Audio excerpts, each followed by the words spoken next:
Are we supposed to be happy that they won this game when the tank is still within our grasp and we're trying to fight to get the first overall pick in the NHL draft lottery? Yes, we're supposed to be happy.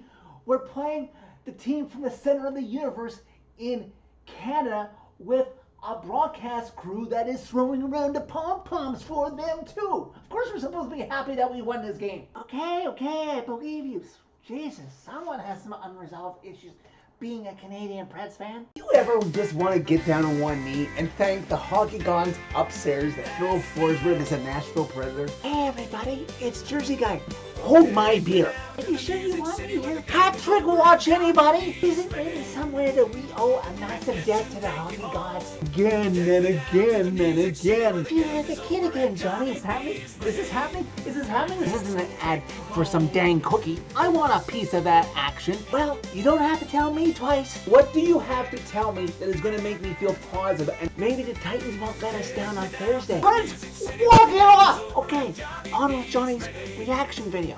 Redemption take you home. Everybody's hands go up, way up, as the Nashville Predators defeat the Toronto Maple Leafs by a final score of 5-2 Saturday night on Hockey Night in Canada, no less. After falling down 2-0 in the first, almost 3-0 if it hadn't been negated for a high stick, the Preds were outshot by a margin of 2-1 after 20 minutes, and then the Preds roared back, outshooting the Leafs by a combination of 2-1 in the final 2 periods and score 5 unanswered goals to cruise to the victory in this game. As a longtime Canadian Preds fan, as you all know, there's nothing quite like seeing your team play on national TV in Canada, and as I mentioned to a few Preds fans coming into this game, I was going to be curious to see if the broadcast crew for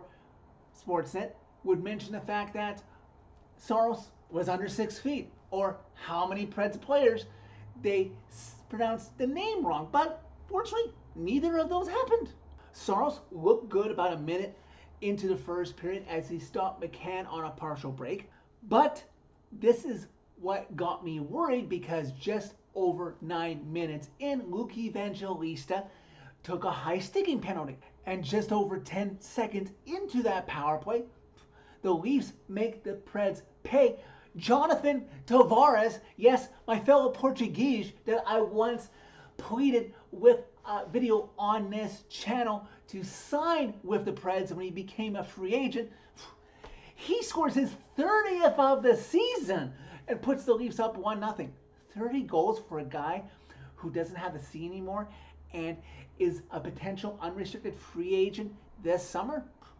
Maybe we should put a pin in this and circle back in the offseason about maybe getting Tavares to finally come to Nashville at a discounted rate, because he's a good reputation type of guy that would fit into the Preds system. Fast forward to just under 7 minutes left to go in the first period, and things get better in terms of the Preds tank, I thought, in a moment, because right off of a face-off win, Austin Matthews gets it over to Mitch Marner, who blasts one past Saros before he knows what hits him, and the Leafs are up 2-0. And just over a minute after the 2-0 goal, the Leafs are at it again. Brandon Carlo in the Preds zone takes a shot from the blue line, and Scott Laughland tips it, and it confuses Saros and beats him, and the Leafs are up 3-0. Wait, hold up. Despite the fact that if this goal had counted, I was ready to just shut her down and shoot a Preds fan reaction video right then and there about their response to Bruno calling them out after the 4-1 Anaheim loss. But the officials want to review. Bruno doesn't even need to use the challenge. Upon further review, it was a high stick, no goal, and somehow that goal being negated for the Leafs took the wind completely out of their sails and went to the other side. Eventually the period ends. I thought it could have been worse. It probably should have been worse.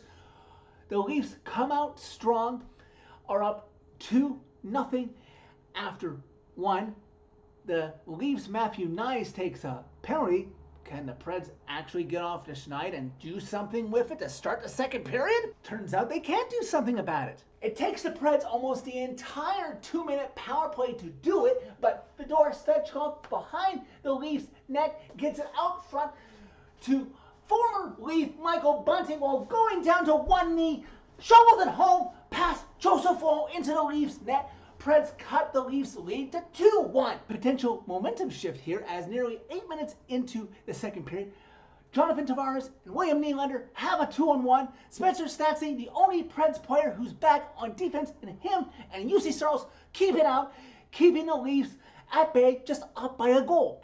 And it's all about the momentum that you can create off of great defensive stops like that, because the Preds create a break. It's a 2-on-1. Keither Bellows, the former Toronto Marley, and the Marlies are the farm team of the Leafs, so basically he was Leafs property, and he's got Cole Smith with him.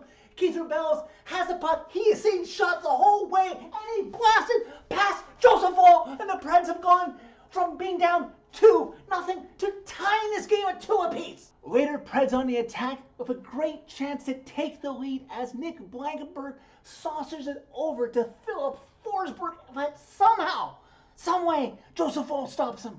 But the Preds will not be denied because under a minute left to go in the second period, Preds have a 3-on-1. They're skating into the Leafs zone, right in there. No one is challenging the Preds, who are so much lower in the standings than the Leafs. It's amazing to think about this postgame. But the Preds skate right in. There's a rebound chance. Great. Phil Forsberg goes in there like a feisty and shovels it and bangs it home past Joseph Woll. The Preds now have their first lead of the game, are up 3-2 amazingly after 40 minutes. The Preds have a lead heading into the third period for the first time in 11 days when they had the lead in San Jose a week ago, Tuesday, before choking that away and then winning the game. Just for the sake of my heart, for one game, can you just get this win over the finish line, guys? I hadn't even looked at the shot total until after the game, but the Preds are doing really good. They're keeping the pressure up. They're not falling into a shell and letting the Leafs bring the game to them. Preds unable to convert on a Max Domi penalty, and that would have come in handy for a little bit of breathing room. But never you fret, because just over halfway through the final frame, Leafs are attacking. They're putting a lot of pressure on UC Saros at the Preds end, and he denies them. And what does that do? That creates momentum and speed going the other way. Philip Forsberg down the right wing board, and Brandon Carlo, for some reason, decides to bite, and Forsberg's like, thank you, let me set up the kid. Luke Evangelista is like, thank you, Carlo. Untouched, blasted home past Joseph Woll, and the Preds now have that insurance that they rightfully needed in this game, up 2 goals now, up 4-2. Later, while on the power play, the Preds give up a 2-on-1 shorthanded going the other way. And like, I see, oh, it's David Camp, and I'm sure UC Saros is like, ha, ha, ha, ha. I know we suck in the standings, but it's David Camp. I got this. No worries, guys. Eventually, this game gets later and later in it. Craig Berube pulls Joseph Woll under 4 minutes left to go in regulation, somehow trying to score 2 goals to get somehow a chance at a point in this one and maybe reclaim the second one. Time is ticking off the clock. The Leafs are getting a few chances in close. Preds get a few clears. Michael McCarron appears to miss on an empty net. Under some duress after a minute 50 left when Craig Berube uses his timeout, Preds get a little bit of a scare, get a clear. A little bit of a scare, get a clear. Finally, the Preds get that one last solid clear under a minute left to go. Philip Forsberg puts this game to rest with his second of the game, his 27th of the season. A respectable season on his goal total. Just wish the record was a lot better for this team, but the Preds can put this game away, can breathe a sigh of relief that they put a little damper in the Leafs playoff run and win this game comfortably after being down 2-0 by a final of 5-2. It definitely hits different when your team is the one setting the trap for the superior team to fall into, thinking it should be an easy win in the standings. I remember way too often during those years when the Preds were supposed to be cup contenders, and they would fall into traps and earn losses against teams they should easily beat. Anybody can beat anybody in the NHL on any given night. I don't know how many of you remember, but In an earlier Preds fan reaction video this week, I did kind of ask for the Preds to lose to Anaheim and beat the Leafs, so thank you, I guess. After the fact, I'm really not upset that this is how things worked out this week. I appreciate that the boys responded after Bruno called them out after the Ducks loss.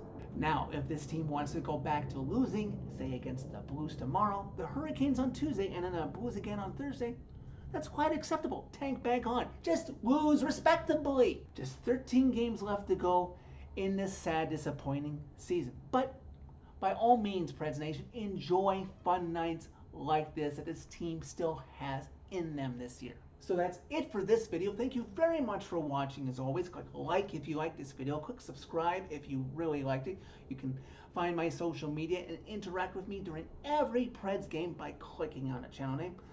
Tell all your friends about Redemption, and always beware of the trap game. You never know when a team is going to fall into it.